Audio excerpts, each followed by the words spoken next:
Thank you very much. Good afternoon, everyone.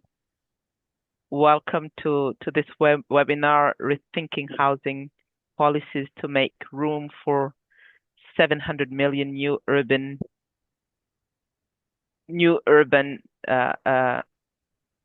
in Africa, co-organized by OECD Sahel and West Africa Club, the SWAC and the Center for Affordable Housing Finance in Africa, and the African Union for Housing Finance. And happy to see familiar faces around the table. Welcome, my brother Umar Silla. Thanks for making it. My name is Nana Toure. I'm the director for Sahel and West Africa Club Secretariat, and we are delighted to host this event during the Urban Month and thus contribute to global conversation on this topic. My sincere apologies if you hear background noise. Right now at the Paris Peace Forum, and we couldn't secure a quiet room to do this conversation. So today's session is the third and last webinar of a series exploring the key findings of our report, Africa Urbanization Dynamics 2025, Planning for Urban Expansion, launched on March 6, 2025. The series has highlighted how land governance, urban finance, and today housing policies are interrelated pillars of sustainable urban development.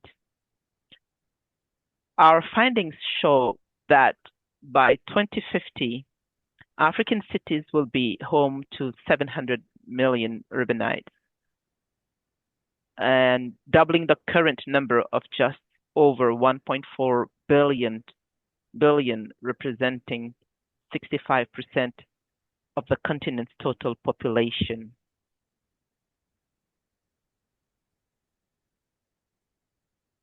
Sorry, I'm just a bit confused in our West Africa, already the most urbanized region with over 430 million urban residents, will anchor this growth if planned for and managed well. Urban centers are powerful engines of economic transformation, driving jobs, innovation, social inclusion. In contrast, if urban growth is not guided, it can exacerbate vulnerabilities that already exist in our region. The current pace and scale of formal housing delivery is falling far short of what's required.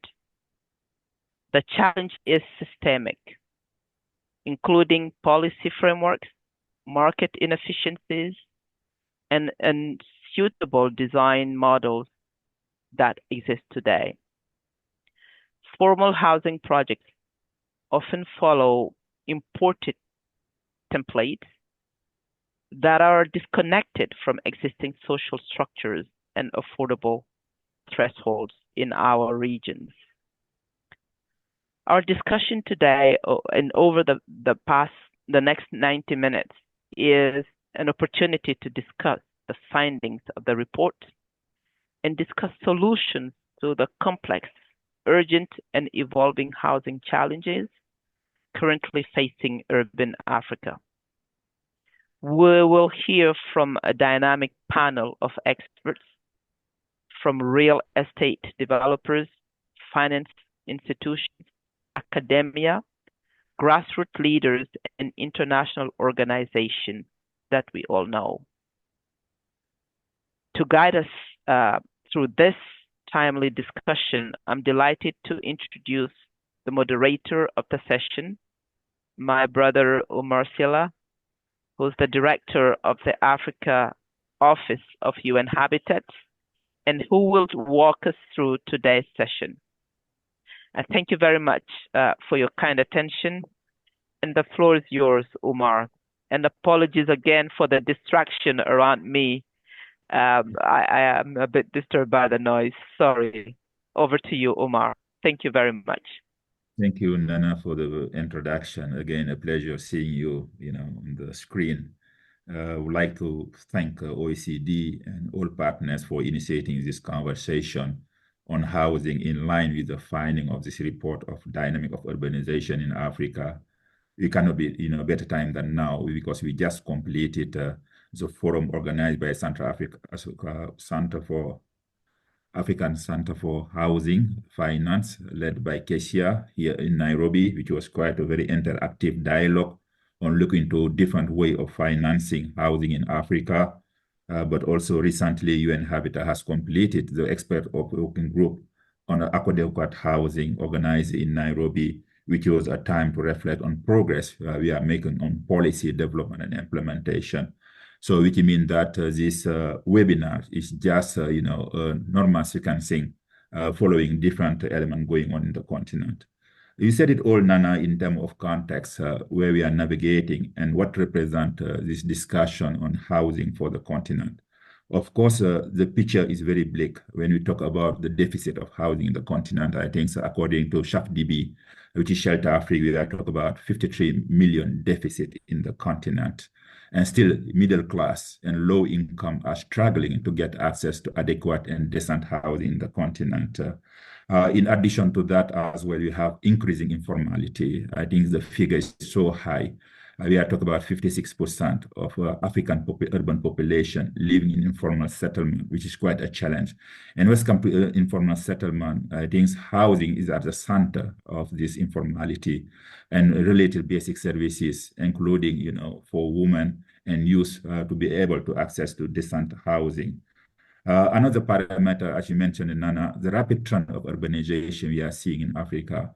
I'm here on mission in Malawi. I think Malawi is the one country in Africa is experiencing the fastest, rapid urbanization in the continent, with 4.9%, of people, increase every year. At the same time, the country is facing a very acute food shortage that may trigger more migration of people from rural to urban. And this will add as well to the deficit of 53 million. And that's why I think this webinar is very important as we talk about 700 million people already in cities. And we are expecting 1.4 billion people by 2050, which means that how are we going to fill the deficit of housing and what are the mechanisms we need to put in place to fill the deficit of housing. And something which is very important when we talk about investment, housing has not yet produced the expected outcome in the economic tissue of Africa in terms of job creation, in terms of manufacturing, in terms of industrialization, which means that we have behind. And this can be a lever, at least to boost our economy in terms of investment. So the question we should be discussing during this webinar, why Africa cannot make it? Why Africa cannot accelerate the delivery of affordable housing? What are those costs that we are facing? Of course, one major issue that I always discuss is financing. And even a bit controversial, some people are saying it's not finance necessarily. But we know we have some challenges in financing in terms of access to mortgage, in terms of access to the risking system, in terms of access to guarantee, but also the role of public institution on putting an enabling environment. That way policy is important as well, as we're going to discuss it. The second element we are always putting forward is the issue of land governance and access, but also the control of land, which has a lot of implication in terms of pricing of housing, but also how you can use land to leverage more financing. We talk about land-based financing, we talk about land value capture. And lastly, of course, we say that our policies and regulatory framework are outdated and they are not matching with the current need for the housing market.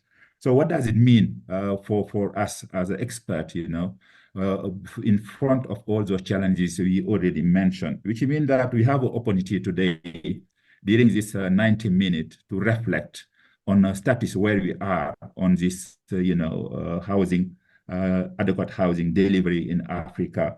What are the challenges we are facing? What are the opportunities that offer to us? I believe that we need to focus on the opportunity because this deficit can be turned into opportunities. and contribute to investment and to market driven in the continent of Africa? And which policy do we need really to put in place? Which driving force do we need? Which actor do we need in the housing market to accelerate and boost the delivery of affordable housing?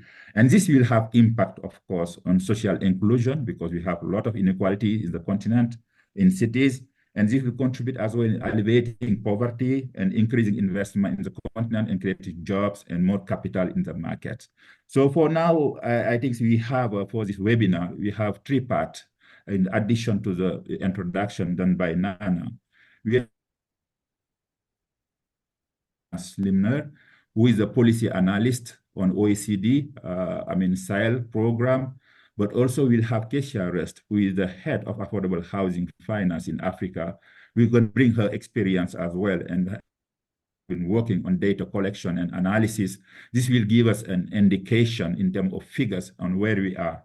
And from there now we'll have an interactive discussion with eminent panelists from international financial institution, from university, from real estate developers, and even from grassroots organizations to discuss on the role of private sectors and other levers from public sectors, how they can contribute to leveraging more capital for accelerating the affordable housing market. And lastly, after this one, I'm sure you will have opportunity to ask questions on the chat for those who are online. But we'll close this session by a wrap-up will be done by Tendi Wei, who is a member of the Center for Affordable Housing. So we're going to give us, some takeaway. We'll go with it and think about it and reflect on it for the next step of this conversation. Because we don't want to just have conversation. We want to be action-oriented and inspire policy, inspire action, but also inspire partnership. Because I believe that all those partners in this forum today, if they put together effort, we'll be able to make a difference on advancing this agenda in Africa. So without further ado, let me give the floor to Sina Slimers to give us some thinking from OECD side and from the finding of the report. What does it mean for them? And also, what are the way forward after this report? Sina, you have the floor for 5 minutes. Thank you so much, Umar. Good afternoon, everyone. Warm welcome also from my side. As Nana Touré and Omar Silla already mentioned, the housing question is key when we talk about sustainable urbanization. Action in the housing sector is needed as cities see their urban growth rates rising fast. Already in 2022, the African Development Bank estimated considerable lacks in terms of housing units. 17 million units were missing in Nigeria, 2 million in Angola, and respectively 700,000 in Cote d'Ivoire and Cameroon. In the next 5 minutes, I will take you through some of the key results of our latest report of the Africa's Urbanisation Dynamics report series. The report's analysis shows how cities and their population are likely to grow unless different policy action is taken. And I will also show how the Africapolis database can provide relevant foundational data for housing policies. So in the report, we show that 80% of Africa's demographic growth is going to happen in cities between now and 2050. So in total numbers, this means that 700 million out of the 900 million people that the continent is going to add are going to live in cities and need to be accommodated. So what we observe here is that urban area growth, meaning the growth of built-up areas, will also occur faster than urban population growth. So basically, when the population is going to double, the urban footprint is going to triple. And you can see on the map on the right how urban agglomerations are likely to expand if current spatial growth rates persist. And this trend can be observed in cities of all categories, including small cities and intermediary cities. Next slide, please. So to achieve these results, we have conducted an analysis of future urbanization trends on the continent, and the data in the report provides spatial and demographic projections for more than 11,000 urban agglomerations across all African countries. And this projection data is also part of the Africapolis database. So the point that I would like to make here is that Africapolis data, and especially this projection data, can help anticipate future housing needs. And it can guide the planning of housing policies and projects as it projects, as it allows to assess population dynamics, but also spatial pattern trends at the agglomeration level, at the national level, and at the regional level. What is also interesting is that the Africapolis definition of the urban goes beyond administrative boundaries, and it also goes beyond limits of certain master plans and urban plans, as you can see here, for example, for Mombasa City in Kenya. To the same extent that our projection data can inform urban plans, they can also help to bring a broader perspective to housing policies to better align with actual urbanization trends. Nevertheless, our demographic and spatial data won't be enough to inform housing policies. For instance, urban population data alone will not inform about the average number of people living in a housing unit, which can greatly vary from one locality to another, as we can see here also with the example of Nigeria.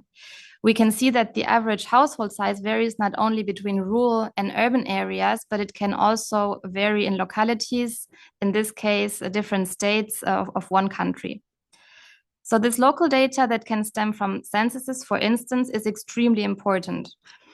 Whereas Africapolis can provide a basis, it can be combined also with such local household and socioeconomic data sets to support this evidence-based housing policies that we need. Next slide, please.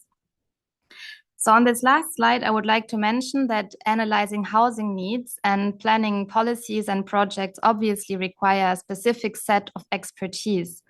But the question of housing is intrinsically linked to other key issues of urbanization, such as land governance and finance, which are two topics that we also addressed in our previous webinars.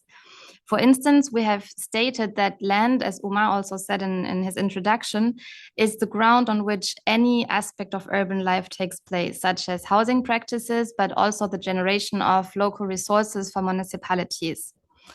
Land needs to be identified, acquired, secured, and serviced for housing projects, and also the security for tenure depends heavily on the system of land rights that are in place.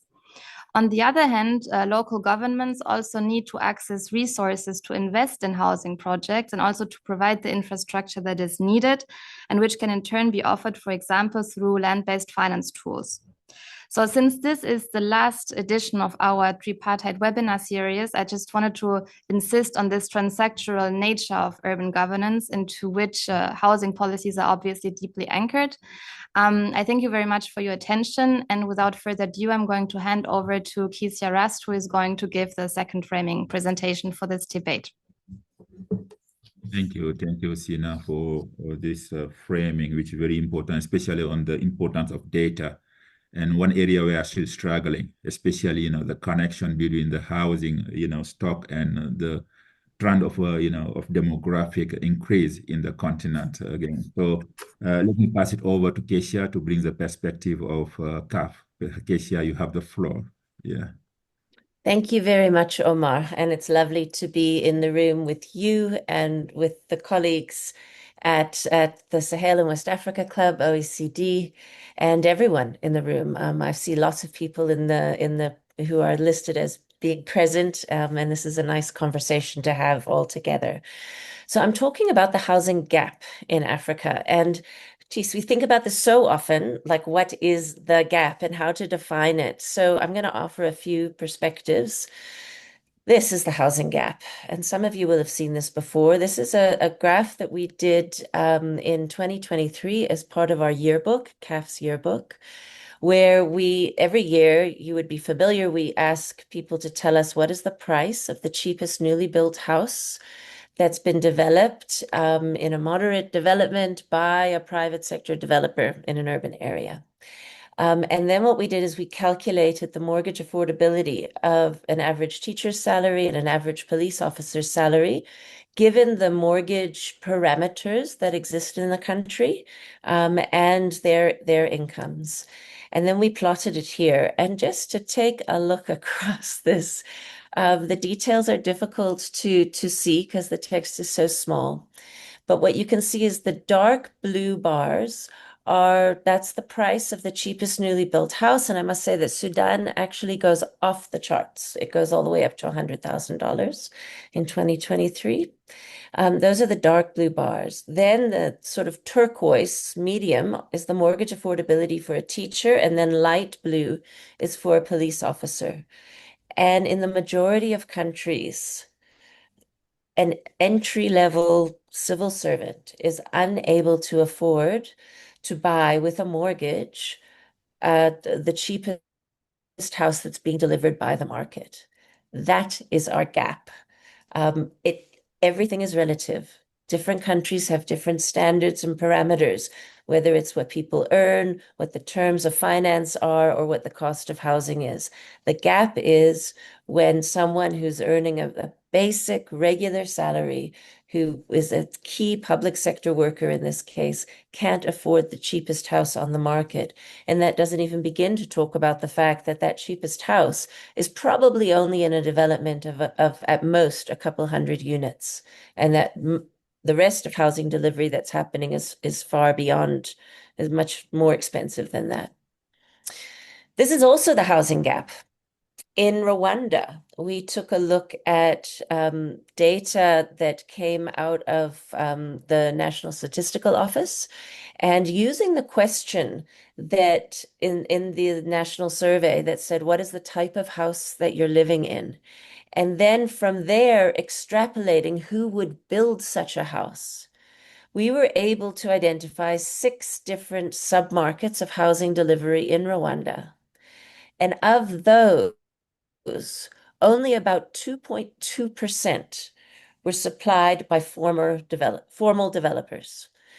So that's on the right-hand side, a large-scale developer, a small-scale developer, and an employer. Those 3 categories are actually being lived in by 2.2% of the population in Rwanda. So if all of our policies and our administrative arrangements and our bylaws and our financing is designed to address the needs of the formal sector developer, and they're only delivering to 2% of the population, the gap is the other 98%. Moving right along, this is also the housing gap. And this is some work that we're doing at the moment in Kenya, which has just blown me away. And in Kenya, we had the opportunity of looking at census data over a 10-year period. So the 2009 and the 2019 census showed us that in that 10-year period, about 1.6 million new urban renter households just appeared. So that's new population growth. When we looked at the distribution of total population growth, it was 158,000 per annum new renter households and 39,000 per annum new urban owner-occupied. So that's just in urban areas. The nationally published statistics for housing delivery, however, say that there's about 50,000 units being delivered in Kenya every year. And here we have 158,000 new households in rent every year. So this photograph here is taken in an area called Pipeline, which is in the neighborhood of Embakasi in Nairobi. And you can see the brown units that look sort of orderly in the top left-hand corner of each photograph. And that's the original Pipeline estate, which was employer housing, the Kenya Pipeline Company. And then in the yellow circle, you can see the growth over time from I don't know if the numbers are also cut off for you, but from what is that, 2000 to 2011, 2012, all the way through to 2024. And that rapid growth was done without anybody paying attention. These are 8-story walk-ups. They don't have lifts. They are densely populated. They are fully let. Vacancy rates are very, very low. There is an economy that's operating in there that we're trying to understand right now. This is the housing gap, because this is activity that's happening and we're not paying attention to it. And it really deserves some support. So this is the housing gap and how we fill it. If we take a look at all of the links in the housing delivery value chain. And this also speaks to really the work of the African Union for Housing Finance. CAF is the secretariat of the AUHF. And some of these are our members, some are just initiatives that are happening, but we can see businesses across this continent that are developing systems and processes and products and interventions and pilots and all sorts of things to address particular segments along the value chain. And our challenge is knitting them together so that you get an efficiency across all of them, but also just recognizing them. This activity is largely happening in many instances without any state support, and it's targeting where that mass market is. And so if we think about housing policies and our governance framework, specifically at a municipal level, how do we enable this so that we can celebrate it and actually count it? Because I promise you then we won't have those crazy backlog figures that you described right at the beginning. If we start to recognize what people are building and just help with that last step with finance, with development support, with the enabling environment that Omar talked about and the infrastructure to really make it possible for these businesses to thrive and to serve the market they're trying to serve. So just for the last view, this is also the housing gap and how we fill it. We all talk about having no data, and that's true. But we are progressively having more data, and there is data that exists in different corners that we need to liberate.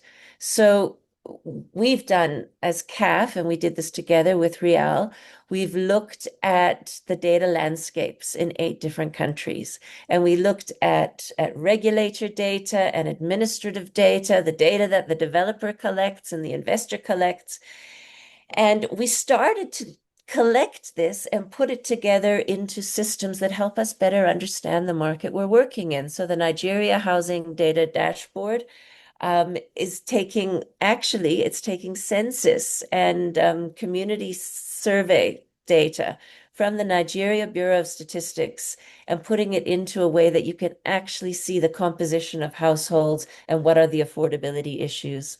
Rial has just yesterday, in fact, launched the dashboard that's here on the right, where they took data, I think, from the Kenya National Bureau of Statistics on income, but then they mapped it on top of a database that CAF collected, which was on the price of housing delivery, to see whether the housing that's being delivered is matching the affordability of people.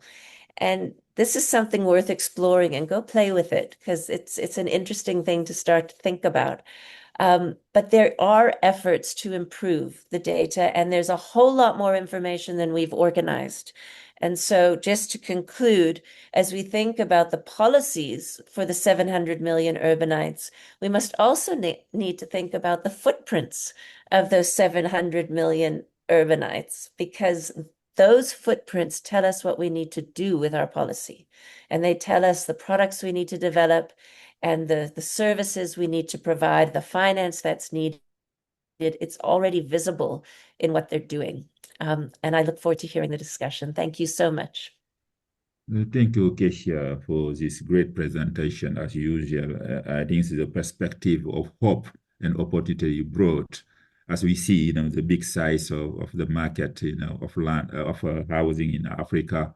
But of course, we don't talk much about rental housing. This is another area we need to look at and to link with the ownership part of this.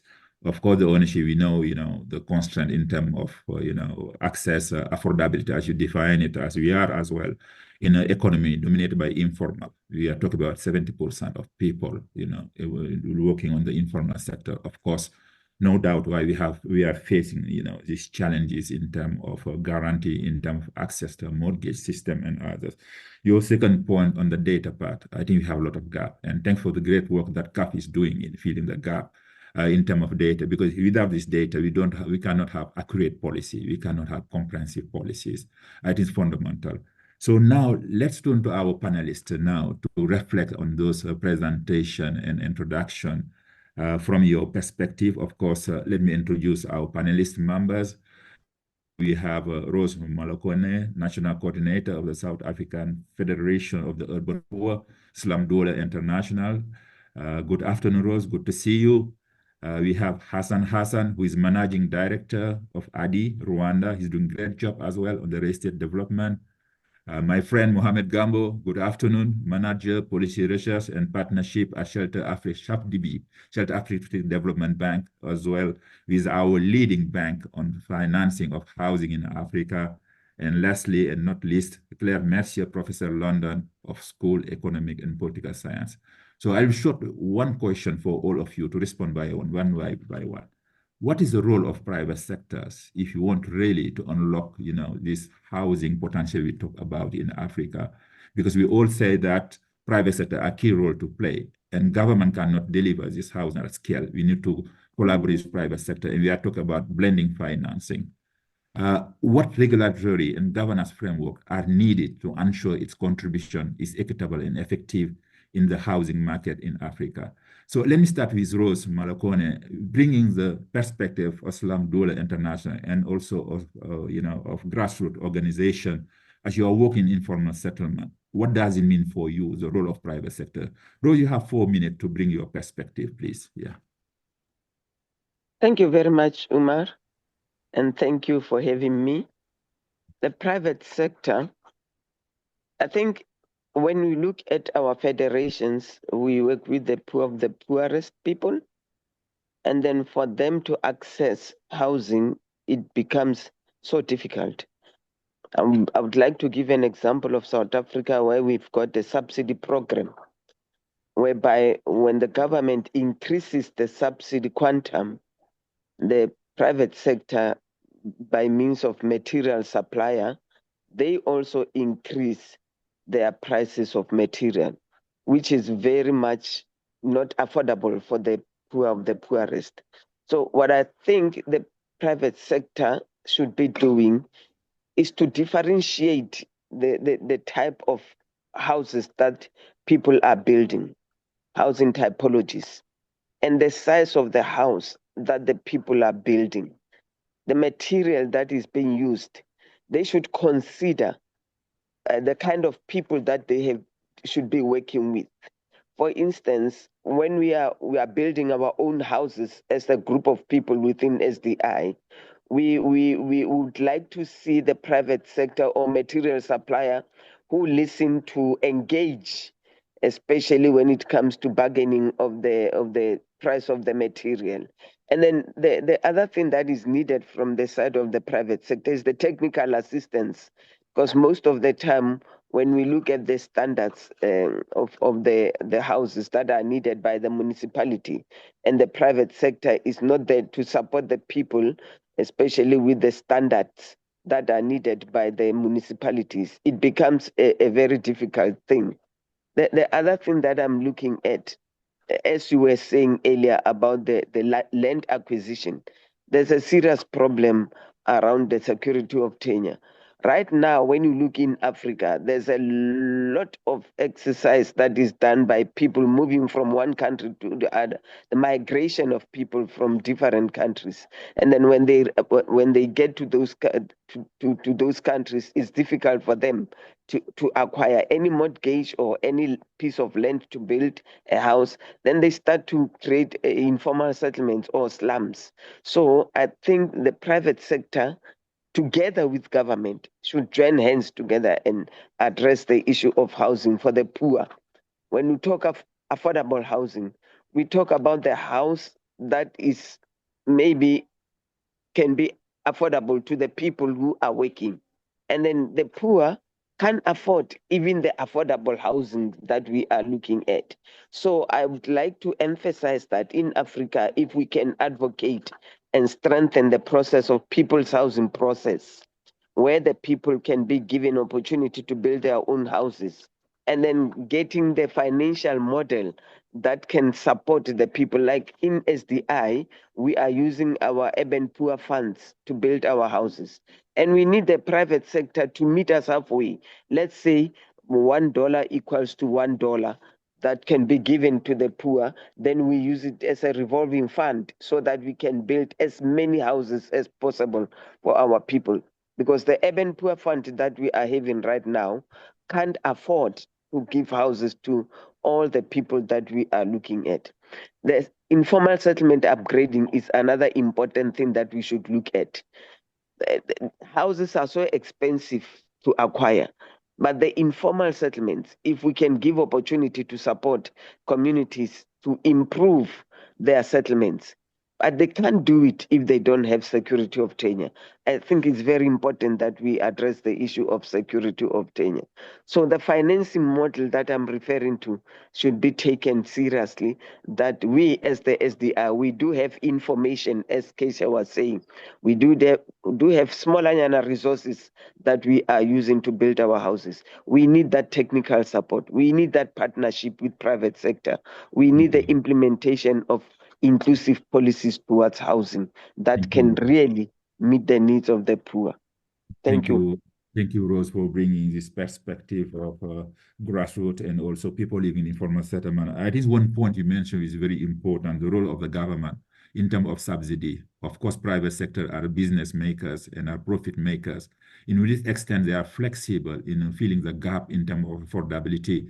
And that way, the whole conversation, on policy for subsidy is very important. But also, I think the problem of the technical, skills required for this, and this link it as well to informal settlement upgrading. You mentioned as a way of, bringing more, engagement, but also more possibility for slum dwellers to be able to fill the gap without ignoring the issue of housing as well and tenure security. I think so.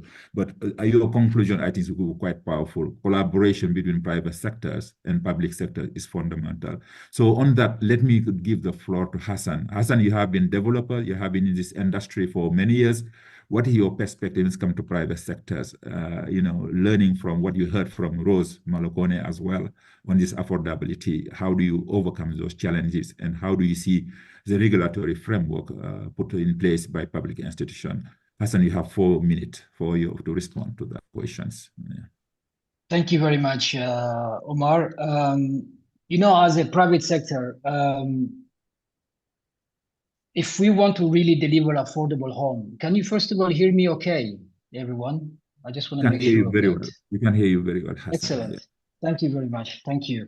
When it comes into affordable home or affordable dwellings within an urban settings, the private sector needs to really work hand in hand with the public sector through a PPP contract, whereby the private sector is bringing in the construction technologies and also the delivery model of when it comes into mass housing.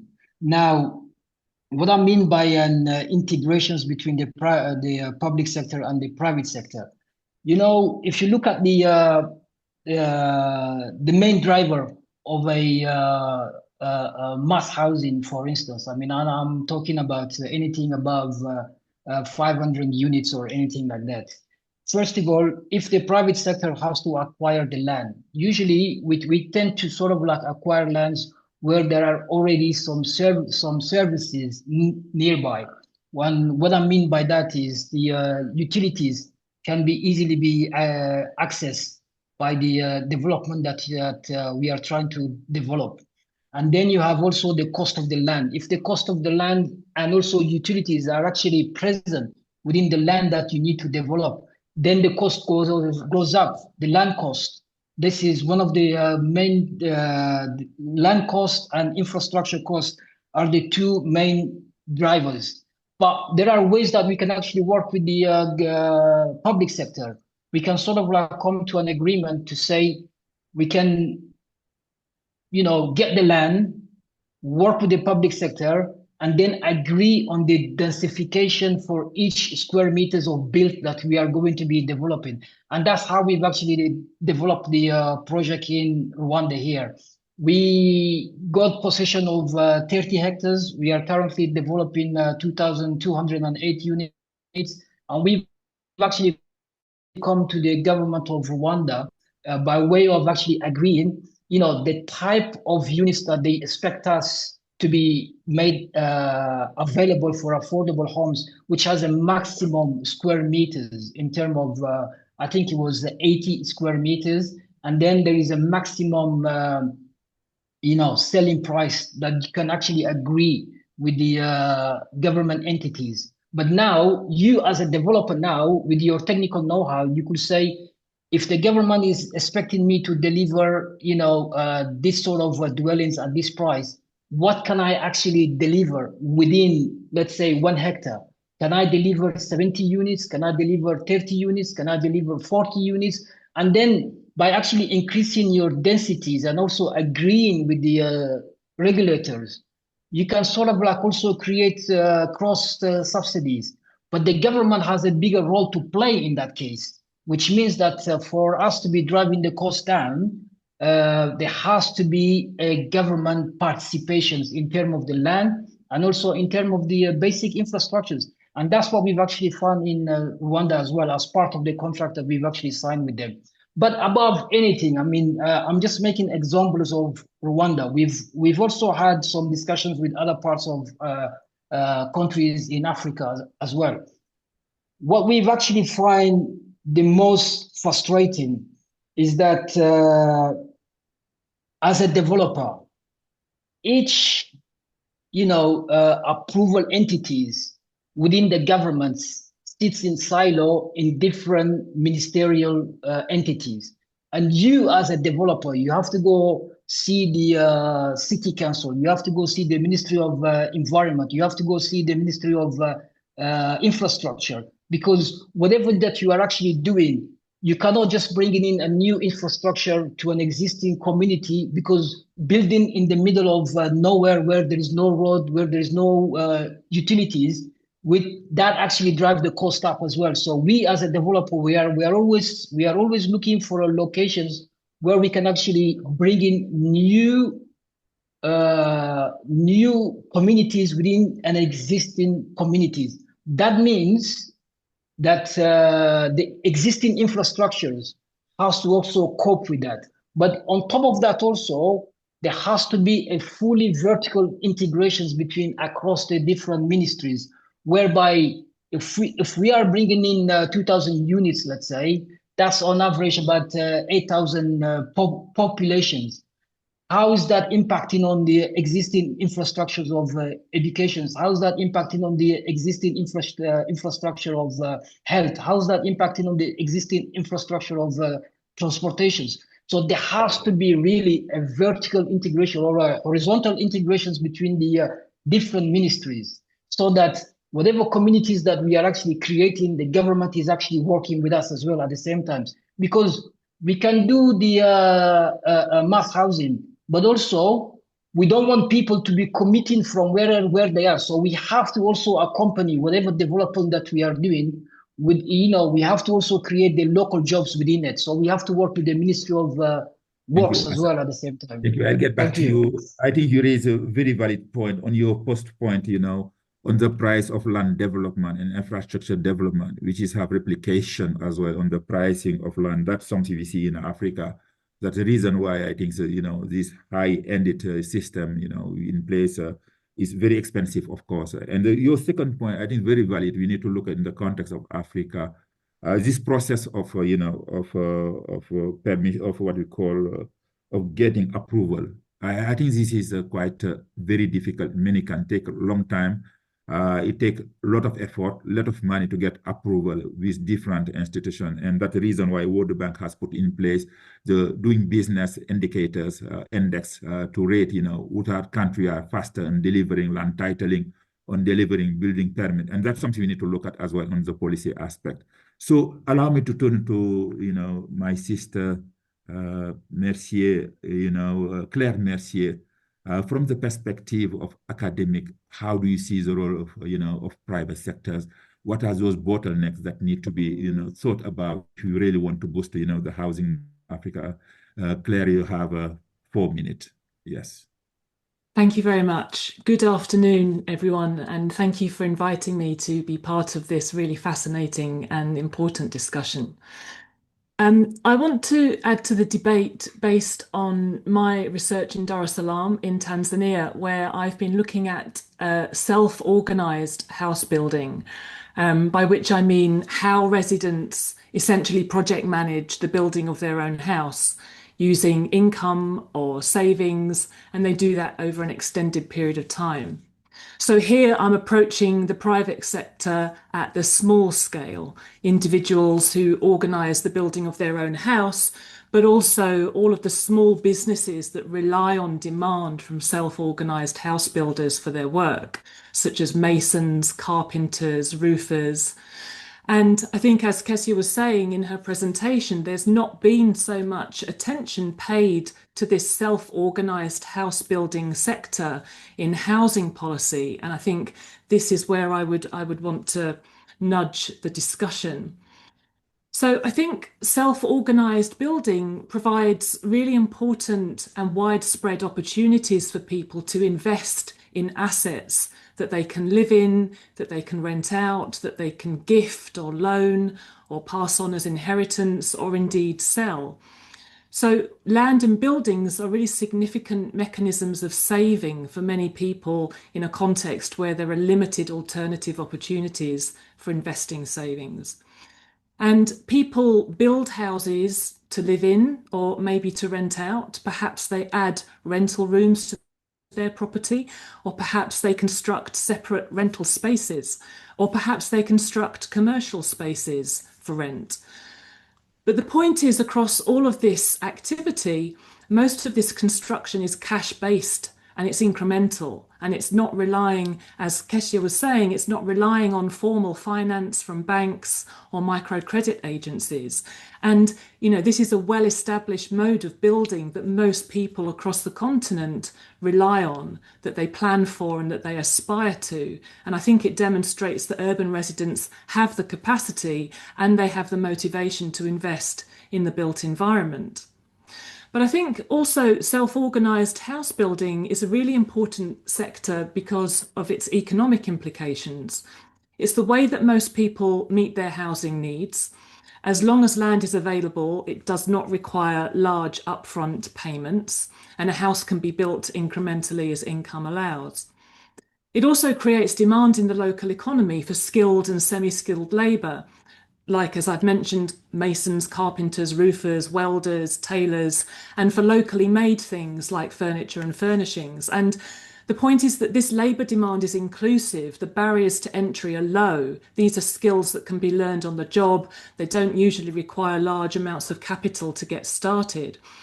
So I think Rose raised a really interesting question about how can governments or how can policymakers support what people are already doing themselves. So how can governments or policymakers or the private sector in the more formal sense support this sector where the urban majority is already active, rather than focus on the real estate sector, which is a relatively small part of the solution, or at least has been to date.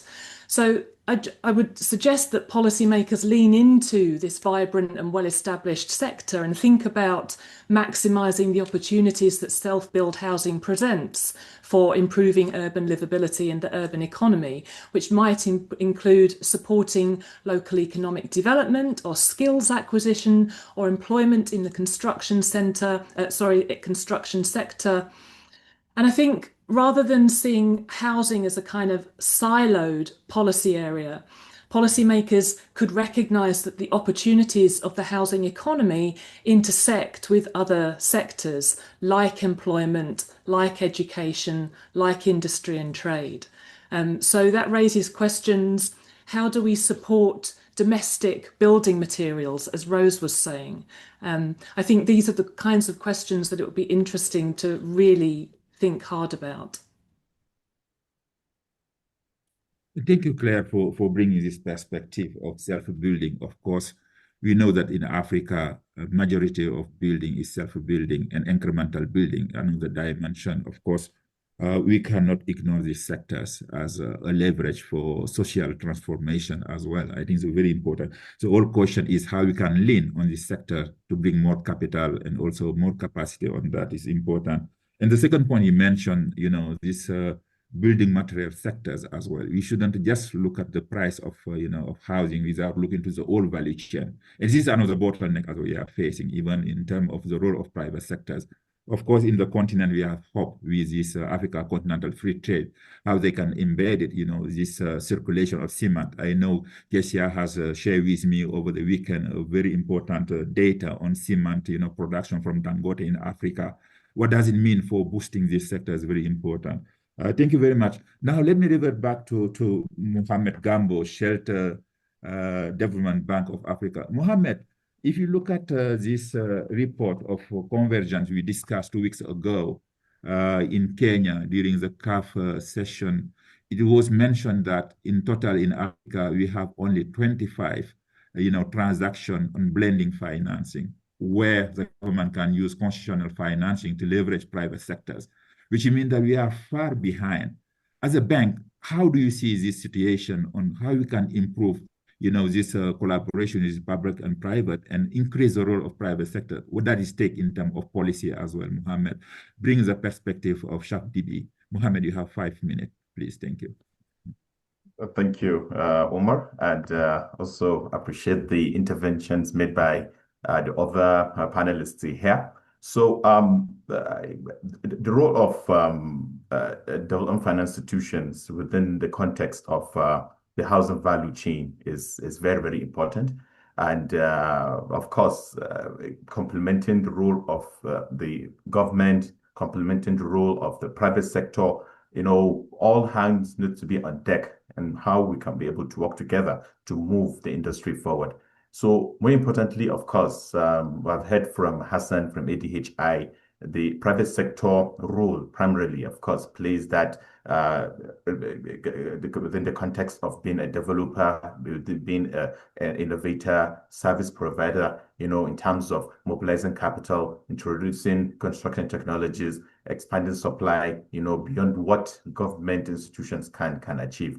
But then for this to be effective, for this to be done the right way, and for the intended objectives to be achieved, of course, DFIs have a very, very important role, because of course DFIs provide not only the financing capability, but also the technical support to facilitate housing delivery across the whole value chain. And then to achieve this, and also to make the whole housing value chain viable, there are clear aspects that need to be considered, more especially aspects relating to enhancing regulatory frameworks and line tenure, building codes, property registration, aspects relating to ancillary housing and rental regulation. This is important considering the fact that the reality is that the nature and the dynamics of housing in Africa is mostly incremental in nature. And of course, the rental housing is an area that has so much potential, and much more needs to be done to cater for the overgrowing need for housing, which is informal in nature. And then, of course, the need for public-private partnerships. So, but then to have this to be done to achieve intended objectives and to facilitate government's role and position, institutions like Shelter Africa Development, which is a DFI, which has the primary mandate of providing solutions in terms of financing green housing, urban development, technical advisory, and also other support initiatives in the value chain. So that kind of coming together of these institutions complemented through DFIs like Shelter Africa Development Bank is very, very important. Shelter Africa, of course, has 4 main product offerings cutting across financial institutions group, where this attends to the demand side. Here we're talking about providing financing or other related solutions in terms of mortgage finance, in terms of housing microfinance, in terms of trade finance. We just made mention, Umar, in terms of the role of AFC, the FTA, pre-continental agreement, in facilitating the housing value chain. This is key. And then, of course, aspects related to mortgage finance companies, where Shelter Africa has equity investments across key mortgage finance companies in Kenya, in Tanzania, and also in West Africa. And then, of course, there's a project finance group here, which attends to the supply side of the housing value chain in terms of providing private sector project finance, corporate loans, facilitating last mile infrastructure, urban regeneration. And then the third is the sovereign and PPP. This primarily talks to, working with the public sector, working with the government here in terms of engaging with state housing corporations, engaging with social housing programs, and also, of course, all aspects related to equity investment through engagement with the public sector. And then lastly, all kind of complementing this initial 3 product lines is the funds management group. Here, we're talking about thematic areas, which includes green, gender, SME, trade finance, Islamic finance, and then, of course, aspects relating to IDPs, refugees, and migrants. So, in a nutshell, what we are trying to say here is that for the private sector to effectively achieve its mandate and also, deliver this housing objective, government really has a very, very important role in terms of providing the enabling environment. And then DFIs, such as Shelter Africa and other partners, are key in terms of complementing this effort. And not only in terms of financing, but also in terms of providing the requisite technical know-how, more especially the challenge of having bankable projects across Africa. It's not only having developers across, but how can we be able to have large-scale developers that can be able to plug in the rising deficit of housing across cities in Africa? So, of course, that's where project preparation facilities come in to handhold small and medium-scale developers to be able to scale up and deliver the units intended to plug in the rising deficit. So, in a nutshell, what is required is, collaboration, partnerships, and we should avoid working in silos so as to catalyze investments in the housing value chain. Thank you, Mohammed, for bringing this perspective of SHAP-DB. You're right. The role DFI and IFI is fundamental on leveraging, more capital, more investment, in the housing market. Also on the de-risking side of it, where the capital should come from. You mentioned this mortgage refinancing system has been established in Kenya and other countries, and we need to learn more about those experience, how they can bring down really, the risk, and how they can bring down the interest rates for low income, earner. I think those are questions. But your last point, of course, no single entity can do it alone. That's why UN Habitat is promoting even this task force of IFIs, DFIs to come together, to bring together their thinking. But it's not about money. It's about the how as well to do it. It's about the skills. It's about the policies, regulatory framework. Until we have this enabling environment, whatever capital we have, we may not work. And we have seen many failures in the housing sector from developers, from financial institutions, from public institutions, because not well sought. And I like your point on these project facilities as well, to make sure we sort very well on this, when we start this, housing delivery, we have good understanding on where we are heading to. And this is missing in many decisions, of, housing program in Africa. This is the first part of the conversation. Sina, do we have any question from the audience that we can address to the panelists? Margarita, yeah. I would suggest, Umar, to pursue with a second round of questions and then leave 15 minutes at the end for the Q&A. All right. So then let's go to the second round of question. Let me start with Rose. I think there's a specific question, Rose. I would like to ask you from the perspective of SDI. You talk about the saving group that often come together to form urban poor funds. So how do this community-driven structure create alternative financing mechanism? And in what way have they been used to leverage financing and other resources from the private sector? I know you talk about, this need for subsidy, but how you can use these, funds to leverage from private sector roles? Any experience from South Africa, for example, or from SDI experience, Rose? Thank you very much, Umar. The Urban Poor Fund has helped us a lot to open doors. I give an example of South Africa where we used our Uchani Fund to influence the housing policy of South Africa, where the policy of people's housing process that I'm trying to emphasize to look at made the government to give our subsidies directly to our fund for us to build our own houses. Even though when the issue of reviewing the policy changes every now and then and blocks us to get more money, but it helped us before when the new dispensation came into being. When you go to Namibia today, the government of Namibia is giving our federation an amount of 30 million Namibian dollars for them to use it as a revolving fund to give to the marginalized people to build their houses. They started by matching our urban poor fund, Mjenga fund that we have created in Namibia with an amount of 1 million Namibian dollars for the past 10 years, if I'm not wrong. Right now, as I'm saying, they are giving them 30 million Namibian dollars. Standard Bank, because they saw that the department is, the government is doing something for our communities.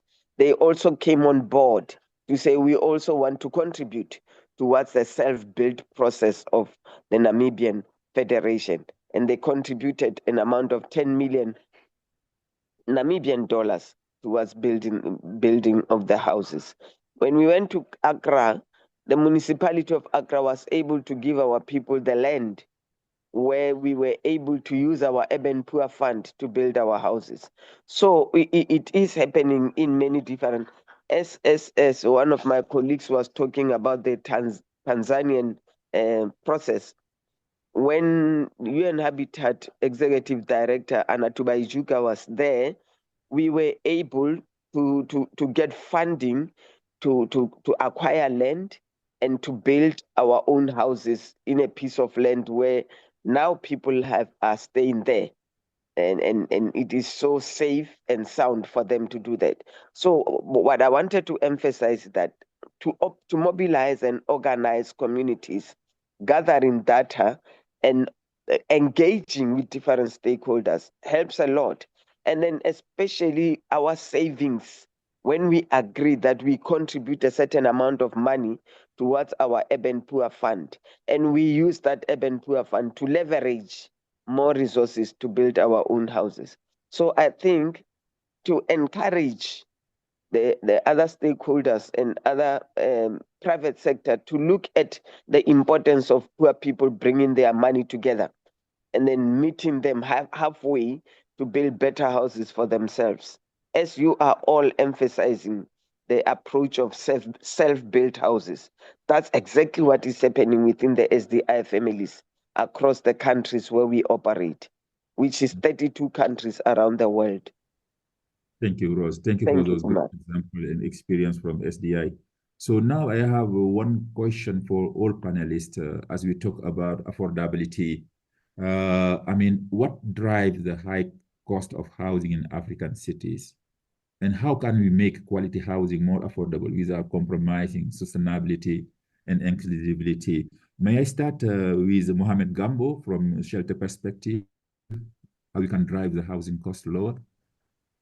So, very important question. In terms of drivers of high construction costs across Africa, the key drivers, of course, includes limited access to service land, high infrastructure costs, aspects relating to depending so much on importation of building materials.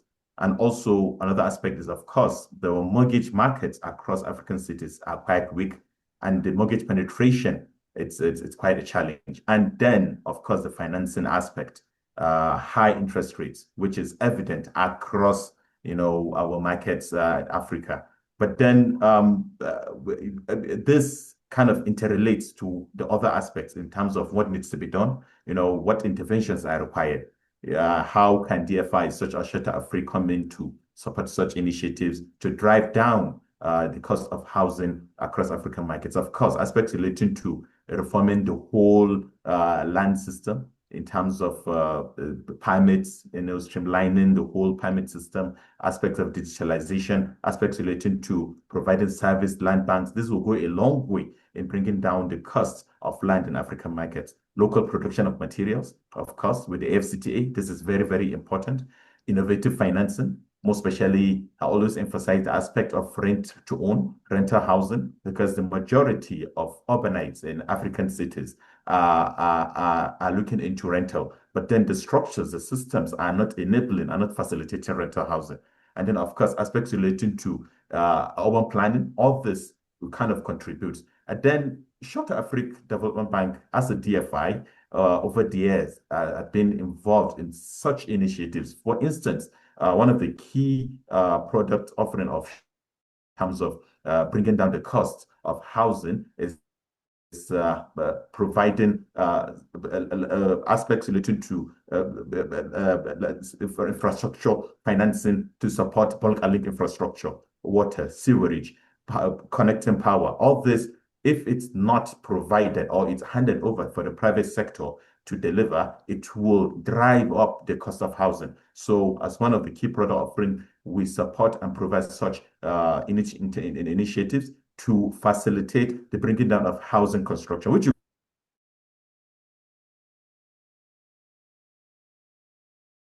I think for me, it's always, counterproductive when developers or, investors are telling you, the housing market in Africa is risky, highly risky. So that's why I think some initiative need to be looked at as well. The one in Kenya,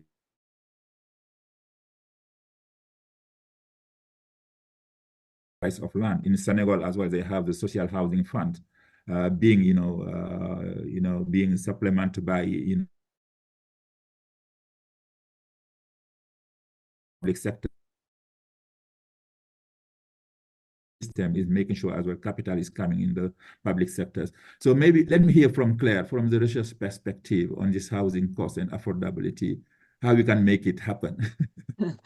Yeah, okay, thanks. I guess I would take the sustainability question in a more social, I would think more about social and political sustainability as much as economic sustainability. And I want to really kind of echo what Rose was saying about the significance of savings.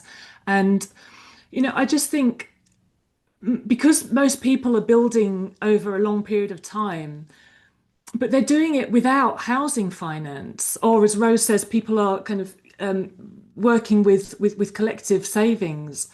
And I think a lot of people are actually wary of mortgage finance or formal financing products, not just because interest rates are high, but because they understand the risks of foreclosure, and it's not a risk that a lot of people are willing to take. And obviously, I don't want to suggest that self-build, self-organized housing is also not risky. There is a risk that you might not finish your house. But it's a different kind of risk. And for many people, you can live in a house while it's still being extended or completed or finished. So I think for me, this question about the high cost of housing, I would ask a different question, which is, what are the financing options that incur less risk for African urban residents? What are the options in terms of cooperatives and community savings? But the other point I want to add is simply, I don't want to potentially romanticize the self-organized house building sector, because even if we supply support or subsidies for house building that's aimed at the very poorest, we have to make sure that the low-income households can benefit, because my own research in Dar es Salaam has shown that housing is a really significant factor in class reproduction, and the middle class is able to build houses, extend houses, rent out houses. They use houses as assets. And so on the one hand, self-build housing is open for all, but it can also reproduce existing inequality. And so I suppose, my answer would be to think about what are the social and political ramifications of what we're suggesting in terms of housing finance, what kind of finance and for whom. Thank you, Claire. I mean, what type of finance and for whom? You mentioned this cooperative. I think here in Kenya, we have good experience of SACO system. Mohammed can talk about it, which is quite another innovation we are seeing, from what we call geocali and others category. But also on the saving part, I mean, for me, this conversation on housing cannot be detached from the overall macroeconomic system. I mean, most of the time we talk about financing. If you don't have a good economic system, how are we going to make it? That's a question we need to ask ourselves, especially on the current context of reduction of fiscal space for the government and others entities. We have replication under the, of this cost of living. I mean, now when cost of living increase, the saving decrease, and the rental system suffer from that as well. So which means that I think we need to do this correlation when you talk about saving and all the form of, of cooperative we are seeing, how they've been affected by the overall macroeconomic system. I think is very important. Let me hear from Hassan. Hassan, I know you're a developer, you're profit makers, but it doesn't work all the time, like as mentioned by Claire, because for others, it's very important to get access to this. As a developer, what do you have in mind if you really want to play on this, around this pricing and affordability part without, jeopardizing sustainabilities and investment, Hassan? Absolutely. Thank you. Absolutely. As a developer, there are certain regulations and also certain planning laws that we have to adhere to wherever we go. But I mean, if you ask me as a developer, what are the key drivers that actually drive the cost high? Is the cost of land, cost of infrastructure that we have already established, and then the cost of borrowing, basically the construction loans.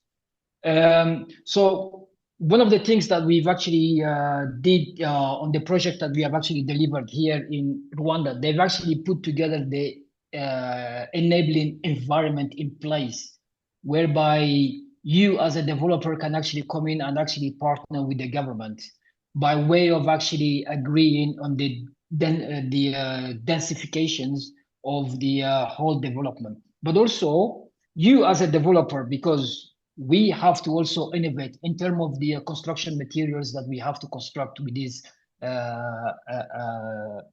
units.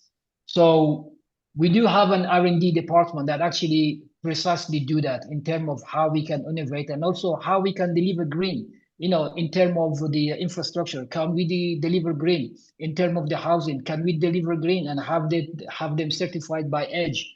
So, for instance, the development that we have done here in Kigali, phase 1, we've actually achieved advanced EDGE. Now, what does that translate in terms of for a developer and in terms of the end user? And that's where we are actually missing sometimes as well. You can deliver green development, you can deliver, climate resilient communities, but how can you actually benefit from that entity? I mean, from that aspect? Are you able to, raise some funds from the,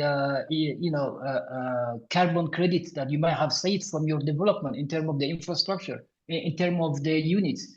Can you also, use that as one stream of financing, but also, can the government also provide the de-risking mechanism in place so that you can deliver affordable homes, but you don't want to be sitting on a large sets of assets? And that's where sometimes, private banking sectors or private financiers are actually a little bit worried. What is your de-risking mechanism? Can you, as a developer, make those units that you have delivered available for everyone to buy in conditions that these units are always going to be made available as an affordable rent? Not everyone can actually can afford to have an affordable unit and then buy it. There might be some lack of access in terms of the mortgage products that are currently available in countries. But what other mechanism that we can actually put in place? Can the government, whatever stock that you sell, can the government actually take it on board and actually make them available to their public sector offices in a subsidized rent? I mean, there are so many ways that we are currently trying to explore. And also the innovations around the financing. As a developer, we have to see how we can sort of like pool funding from different baskets. It doesn't have to be one singular entity. And then see how we can actually blend them all together so that we can pass on those savings to the end user. Thank you. Thank you, Hassan. Thank you. I would like to hear from Kesia. Kesia, after this forum of Nairobi, we discussed a lot about blending financing, affordability. What is your orientation, or the direction that CAF is setting to tackle these issues we are talking about in terms of affordability? Kesia, give us just 3 or 4 recommendations from the conversation with the IUF constancies. Kesia, can you hear me? Yeah. Yeah, thank you so much. It was such a good discussion, and I think what was so interesting about it was that we had both representatives from government. I think we had some politicians, but mostly we had officials. And then we had representatives from the private sector. Picture is not coming. And a lot of what they were talking about in it was about ways in which to, sorry. Hassan, please, can you mute your mic, please? Yeah. Ways in which to better connect their resources. The de-risking point that Hassan talks about is huge. And that's in part because it's the policy framework itself. If we don't have a policy from the government that sets the rules of the game, that defines these are what we want and clear, and governments are allowed to be brave in saying this is what we want and describing it, but as long as that's set, then the private sector can maneuver around that. But if there isn't a policy, and we know how many governments have draft policies in place, or ones that are so old, that creates a sense of risk because you don't know if something's going to turn very quickly. Another one of our members mentioned in the AGM about, from his perspective in Tanzania, the main thing that he wants is actually just for the government to say, we prioritize housing and we recognize how significant it is for our growth. And if we prioritize, if the government says they prioritize it, it means that all of the related sectors fall into line and are able to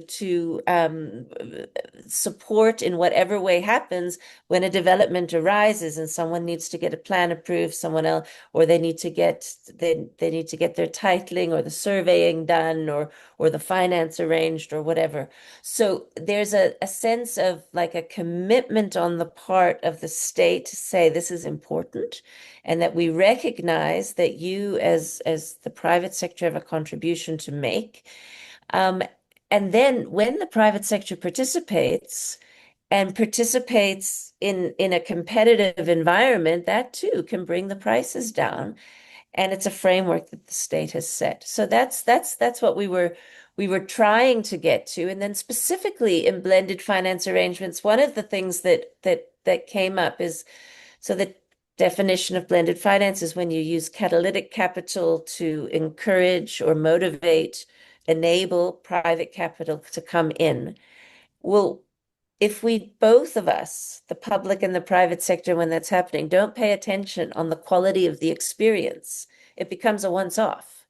Whereas if there's actual engagement and monitoring of that experience and sharing it more widely, that is something that then can be replicated. And capturing investors' interest in that way becomes really, really important by showing that this worked here, this worked, there's an opportunity here, which, as Hassan pointed out, and also Mohammed, that's what the private sector does. They look for where things work.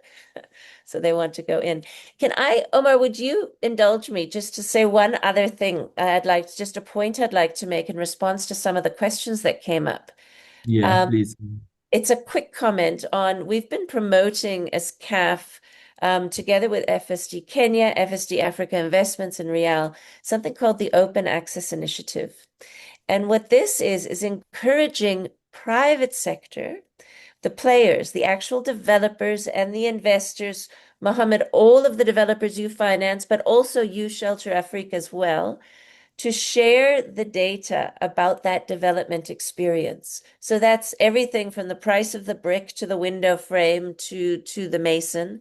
So all of the product prices and the whole bill of quantities, then the time, the steps, time, and cost that it takes, and then the experience around performance and so on. And we're collecting this data. It's a crowdsourcing exercise where we're trying to let the practitioners, Hassan, it's you too, to provide your data in so that then we can communicate back to the state and say, these guys are trying something, but it's too hard because of this and this and this reason, or this is the thing that they're struggling with, and so on.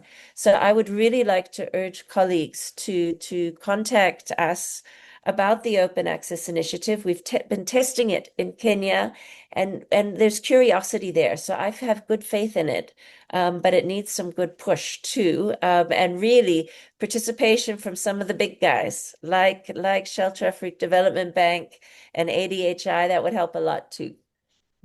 Thank you, Kesia. Thank you for this. Of course, this learning and cross-fertilizing is fundamental, what I'm hearing from this event platform. But also one element you mentioned, this political will, which is fundamental.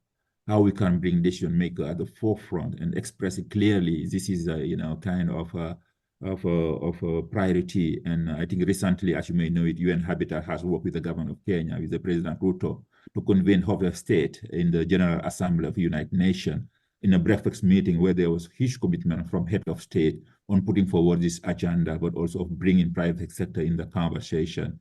Of course, we'll continue the conversation during the World Urban Forum, as it's going to happen in Baku, Azerbaijan in May 2026 and 26, and there will be a special session dedicating to the housing financing in Africa. This is just some element can complement this conversation. I see Margarita, you raise your hand. Over to you. Yeah. Yes, I just wanted to second what Kesia said about the data gap. In 2022, the club undertook an exercise to estimate the infrastructure needs in terms of costing. And doing the literature review, it's evident that when you look at the cost from a bottom-up perspective, so with the unit costs versus sectorial, so when you start from the general average of what other countries have done and have invested, the gap is massive. So assessing it from a unit cost perspective could really inform action and in a way de-risk the ultimate investor in the moment that they know that the price is much more realistic than what headline figures say. So the more, the merrier. Thank you, Margarita, for those complement of information. Ladies and gentlemen, I think we are at the end of this discussion and very important topic on how to house those 7 million people in cities and those additional 1 billion coming forward as well. Let me give the floor to Thandiwe to just summarize a bit some takeaway from this conversation. From there, maybe I'll give the floor back to people in Paris to close this webinar. Again, thank you so much, Sina, and thank you, Margarita, for putting together this very important topic and panel discussion. Thandiwe, you have the floor. Great. Thank you so much. I hope you can all hear me well. Very well. Thank you so much, Omar, and thank you so much to all our speakers and our participants for this very exciting discussion. A lot of issues have come up and key takeaways. I think from this discussion today, it has reminded us that Africa is growing very fast. It will double, it will triple, and our cities, we need to prepare for this. Housing must be a national priority. There was also highlights from the AUHF members and the AGM, as Kesia mentioned in Nairobi 2 weeks ago. We need strong support from national governments. We need strong support from parliaments, cities, counties, and local authorities to create an enabling environment for the private sector and communities to thrive and deliver more affordable housing.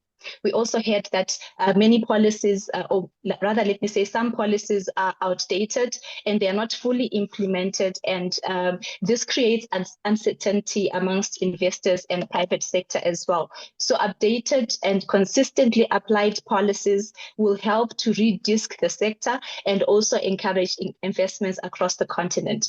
We heard that data must guide the decisions. Tools like the Africa Policy and the Open Access Initiative and the research that CAF and partners like Riel have shown us that where people live, how people build, how cities evolve, so policy responds to real needs, not outdated assumptions. We also learned that our policies must match how cities truly grow. not only through large developers, but through also consideration of self-built and incremental construction, which is how most of our African cities are actually housing today, accessing housing today. From our speakers' reflections, Rose reminded us that the private sector must target affordability better and support people's housing processes. That is through technical assistance and recognizing community-led finance models. An example was from South Africa, Namibia, and the work that the Federation is also doing in Accra, where we have seen how the public support for community savings and access to land can enable the poor to build. Hassan then emphasized the government must help reduce land and infrastructure costs and align approvals across ministries. This would also help, as he also stressed out a point that innovation in green building, affordable construction finance, and de-risking mechanisms are important to improve affordability and the cost of housing, which then trickles down to the end user. He highlighted the role of the state in standards for densifying and for density and sustainability. Claire then gave us a bit of some information from the research and experience in Tanzania. Research that is showing that self-organized housing, self-built housing is a major economic system, incremental, cash-based, and a source of jobs for skilled and semi-skilled workers. She challenged us to support this established practice through policy, finance, and recognition of cooperatives and savings groups, of course, taking into consideration that these also need to be incorporated into the whole economy, like Omar also emphasized and warned. So this will promote a social and political sustainability. Then Mohamed Gambo then reinforced the vital role of financial institutions and DFIs. Beyond capital, they offer technical support across the housing value chain. Strong regulation and an enabling environment allows the DFIs and the private sector to deliver bankable and scalable projects by reducing risks. KCA then came in to encourage all stakeholders to share their data, their case studies, to help share successes, encourage investments, and other players to also see that this is doable. Others have been implementing it, and together we can work and also implement blended finance that will be a success for the sector. So these insights reinforced the real housing gap. Most new urban households are renting. Informal construction is dominating in Africa. Formal developers, yes, they do reach just a small percentage of the share in the market. Most houses are being built, self-built, and incrementally by people. And then we need policies that will support a wider range of delivery options. We need to think about incremental building, rental housing, domestic materials, innovation, and better access to finance. We're also reminded that housing is not only about buildings. It must be inclusive service lands, the jobs that will be created, climate resilience, and we also need to think of support for women, youth, and informal communities. Secure tenure and digitized land systems are also essential for affordability and stability. So as the AUHF, we believe that the government, private sector, civil society, and community must work together. With better coordination, with clear policies and investments, we can meet the needs of millions arriving in our cities. And as we prepare to house the 700 million new urban residents, let us continue collaborating for affordable, safe, sustainable, and dignified houses for all. I think that is a wrap from my end. Omar, over back to you. Thank you, Tandy. I can just reiterate two elements. Housing is not only the roof. It's about economic transformation, social equity, resilience. Secondly, aligning with our thinking UN Habitat, let's work together. Let's partners, let's cross-fertilize, and to move forward the agenda, and welcome you to the next World Urban Forum. To the conversation, so to be continued. So thank you, Sina. Thank you, Margarita. You have back the floor. Again, thank you for creating this very interactive session and very, important topic for the continent. Back to you, guys. Thank you very much. Thank you, Omar, for this fantastic moderation and also for having accepted that we overtook for 2 or 3 minutes. I think it was a passionate discussion.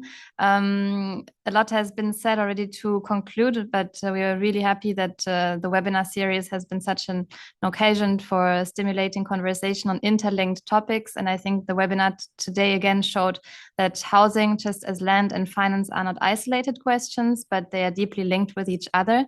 So thank you to everyone, to the participants as well for your questions online. We haven't been able to address all of them, but the conversation will continue and we will be in touch also to respond to the remaining questions. Thank you also very much to the team internally at SWAC for putting everything together. And the replay of this webinar will be online just for the 2 previous sessions as well, if you want to listen in to the fantastic conversation today. Thank you very much.